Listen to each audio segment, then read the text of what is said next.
I was kind of between like aggressive is fun for this, and then the other ones are really fun for the seawall, like going far. And then the Sebas, when I started using them, like the 80s, like I still saw all the advantages and like aggressive skates and like the advantages and like the other ones, and I would kind of be using all three of them for like a few weeks, and then I just decided like most of the stuff I really want to skate and like explore possibilities that, because I find with those with a 80 millimeter setup, there's so much you can explore and kind of reinvent skating. Absolutely. Because like no one has been doing it. Like no one that like actually, um,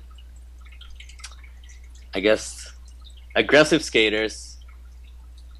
You know, like no one has been using like a good 80 millimeter setup for years. No. Well, and that's a whole other thing because the aggressive skating, what we grew up with, there was never that was never an opportunity because they tried to push so hard away from that style of skating.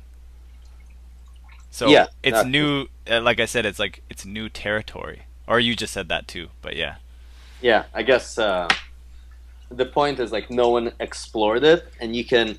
I guess aggressive skating sometimes is a bit boring because like there's nothing new to do. No, and the new stuff that, like the first thing that I felt that I was texting you and Todd about was that there was a bunch of things that I did or was trying to do that are just it's gonna be way better in Seba's. Yeah, Like exactly. specifically, there's this one thing that I did at Riverside where I did fakie 1 foot stair ride, and then I did a full turn on the 1 foot, like around in a circle, and then went fakie 1 foot stair ride down the bigger set. But I had to like hop on my skate to keep speed. Oh yeah, that would be. Like, and now I'll be able to do that, but I might even be able to throw like a swivel on 1 foot, and the turn is going to be so much sharper, and I'm going to actually be able to like gain speed. Exactly. So that alone, like, just I remember that being so hard in my aggressive skates, and I there's remember that trick. And you looked, imagine someone from the side looking at you doing it. You looked so stupid, like jumping around on 1 foot.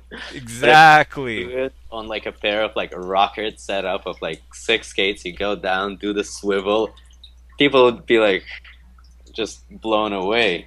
Yeah, I remember that was I So cool. showed my sister that trick after I came home, and she was blown away by that trick, even just because she was confused that like how could you go downstairs on 1 foot and then go in a circle and then go downstairs on 1 foot, but it was like really unrefined, and there's no reason why I shouldn't. I don't know.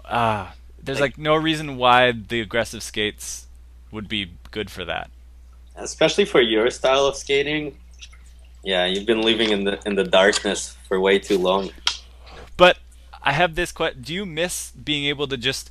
There's some ideas that I have where instinctively I wanna do like a frontside cess slide or quickly like drop into a back royale, or is that just my aggressive skating programming? Because It's the withdrawal period. because I've been feeling that. Yeah, yeah, and you'll feel it for a while. And like, I would go to a skate park on Wednesday nights, and I'll be with my big wheels. But the skate park is not really the best place to use them. No, that I that that's a huge and topic that I want to discuss. But anyways, go ahead. that's the beauty of it, that it's not that great in the skate park. And I guess a lot of people try it, and they go to the skate park to try them, and that's the wrong place to try them because the skate park is designed to do all the stuff we've been doing there for years. And I guess it's not that it's not designed for it, but it's so hard to break out of um how you like view the skate park. Like when you come into a skate park, like subconsciously you assess like everything in there. You know, like what you can do, how you can like approach it, how fast it would slide, and then with the big wheels, you need to assess it in a completely different way. Yeah, it's But you really can. easy to come up with new tricks, but it's really hard to get into the mindset. Exactly. Like even the most simple things, it just you never look at like at the stairs is like rolling down them, in the skate park.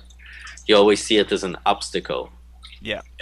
You would almost have to look at the skate park as if you stumbled across it as a street spot. Exactly.